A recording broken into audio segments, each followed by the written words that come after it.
Watch. Legendary actor Sidney Poitier dead at 94. They're sexy, they're cute, and then they got the boot. According to Gabrielle Union, she and her fellow actresses who played the main Clover's cheerleaders in Bring It On, ran into some bad luck when it came to the final edit of the cult 2000 teen comedy.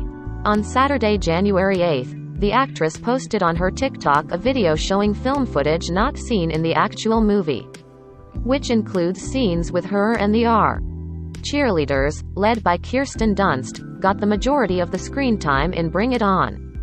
We shot these snippets that you see here after the movie wrapped because once test audiences saw the movie, they wanted more of the Clovers, Union said. So we shot these only for the trailer, not for the movie, to make people think we were in the movie more than we were. The end. Production company Beacon Communications and distributor Universal Pictures had no immediate comment when reached by E! News. Some of the footage Union showed is included in the most recent official Bring It On trailer, posted on YouTube in 2011. And while the actress just recently brought attention to the changes, the AV Club reported in 2016 that the movie's original trailer features deleted scenes from Bring It On that included more training sessions with the Clover Squad and a love interest for Union's character. In interviews, Union has usually praised Bring It On, one of her breakout roles, and has even paid tribute to her character with daughter Kavya James. Despite having some of her scenes not included in the film, the actress did have a say in how Isis was ultimately portrayed on screen. In 2020, she told Vogue she thought her character was initially written like a bad stereotype. There was a line in the original script that was like, "Meow. Me gonna ow you. My nails are long, sharp, and ready to slash, huh?" And that girl ends up at UC Berkeley? How did girls from Compton talk in their minds? How about we make her a very clear leader where her path to cheer justice is done with more class and dignity but also justifiable anger. She doesn't need to speak in made-up, blaxploitation dialogue. Union told the magazine that she and director Peyton Reed ended up rewriting her character's lines. "I knew what it would have taken for Isis to get into UC Berkeley," she said. "Knowing that that's where she ended up, I just sort of worked backwards in creating a very strong, intelligent leader who was also justifiably King angry." Check out behind-the-scenes secrets about Bring It On. 1. The movie was originally called Cheer Fever. 2. Written by music video director Jessica Bendinger, the script was a hard sell and almost didn't get made. "I went to 28 or more places and meetings," she told MTV News in 2015. "I had about 27 pitches because sometimes I'd go to a studio and they'd love it and they'd take it to their boss and they go, 'We love it,' and take it their boss and then it would get a pass at the third time." 3. Despite being one of the most in-demand actresses of her generation, Kirsten Dunst wasn't the first person to have the part of Torrance. No, that would be Marley Shelton, who would end up ditching the movie to star in Sugar and Spice, the 2001 film about cheerleaders turned bank robbers. Oh my.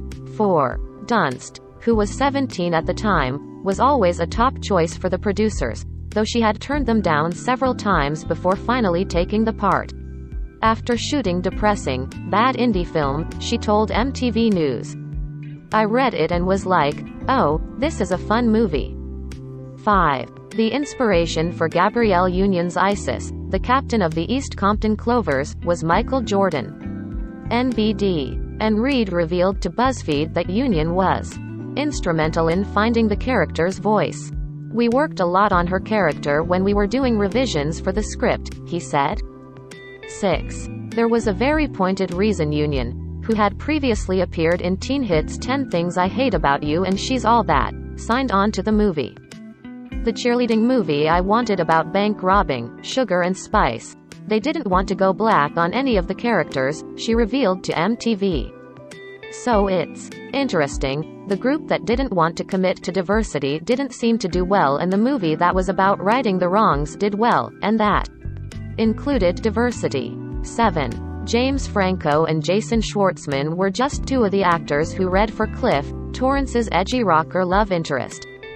But the top pick was Jesse Bradford, who was a little hesitant to sign on. This is after we've auditioned 300 people for Cliff and nobody had been like Jesse, executive producer Max Wong told MTV. He was like, "Can I get a convertible?" And I was like, "Of course." Which was a total lie. 8. For Missy, Cliff's sister and Torrance's unexpected co-captain with a penchant for gymnastics and temporary tattoos, Buffy the Vampire Slayer's Eliza Dusk, who was Reed's only choice. And she didn't disappoint when she showed up at the audition. I believe I was a little hungover and I was dressed in all black. Dushku revealed to MTV. Reed said, "Can you do a split?"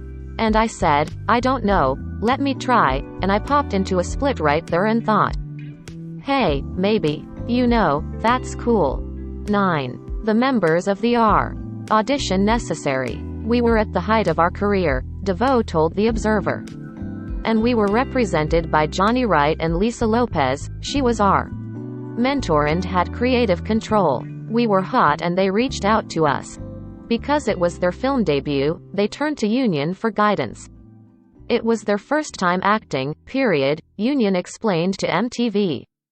So teaching them about marks and where the light is and where the cameras are, it was one of those movies where everyone wanted to get it right and everyone was committed to humbling themselves to do the work. If it took a village, it took a village. 10. The trailer for Bring It On features scenes with the Clovers not featured in the film itself. We shot these snippets that you see after the movie. Wrapped because once test audiences saw the movie, they wanted more of the Clovers, Union said on TikTok in January 2022. So we shot these, only for the trailer, not for the movie, to make people think we were in the movie more than we were.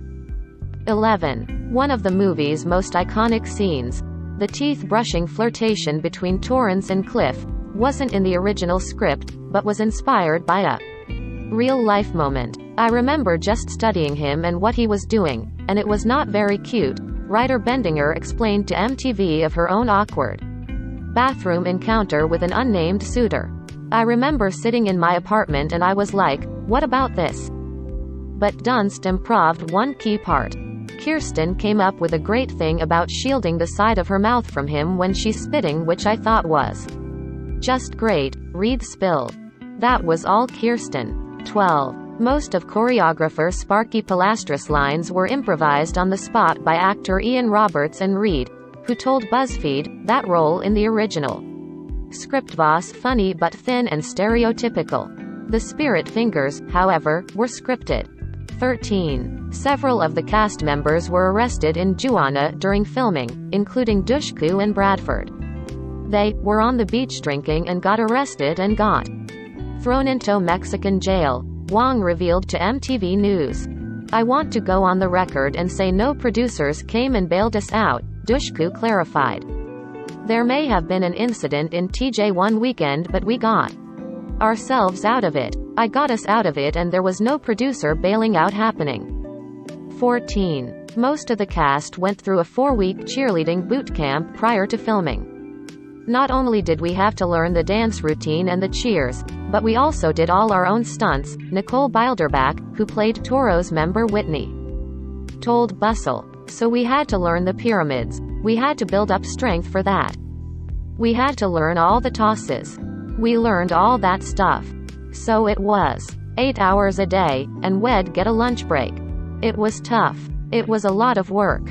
15. Securing the rights to Warrant's Cherry Pie for a small portion of the auditions montage would cut out a significant amount of the film's tight $10 million budget. My memory was that it cost $40,000, Reed recalled in his BuzzFeed interview. That was the single biggest music cue and expense we had in the movie. 16. To make it on one of the squads, there was no faking it when it came to your resume. We made everybody come to the audition having prepared some kind of a cheer, probably the most humiliating thing you could do to an actor, Reed told DVD News. We needed to know they at least had some sense of rhythm and coordination because not only did they need to act, but they needed to meet the physical demands of the roles. 17. Lin-Manuel Miranda co-wrote the music and lyrics for Bring It On. the musical, which ran on Broadway for a limited engagement in 2012. It received 2 Tony nominations in 2013 for Best Musical and Best Choreography. 18. Most of the routines performed by the Toros and the Clovers featured stunts that are considered illegal in high school competitions. There are illegal moves, Reed confirmed in an interview with HuffPost.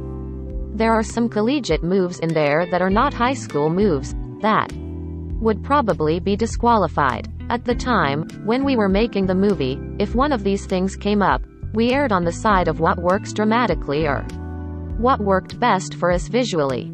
That's alright, that's okay with us. 19. The film's ending was a point of contention among the filmmakers, as there was a divide when it came to which cheer squad should win nationals. Spoiler alert. The Clovers would take home the trophy. I remember there was a whole debate about who was going to win, and there were people in the mix that were like, well, Kirsten's the lead, the Toros have to win, Reed recalled to MTV. Well, nah, that's not the story. They did an amazing job. But they came in second to the other team, and it was a life lesson for her. 20. After the movie surprisingly debuted at number 1, bringing in $22 million domestically when initial tracking reports indicated it would make just $6 million. Some of the stars responded in epic fashion. A good number of the girls and I went out on the town to celebrate and may or may not, have jumped in the pool at Skybar and were like, we have a number 1 movie.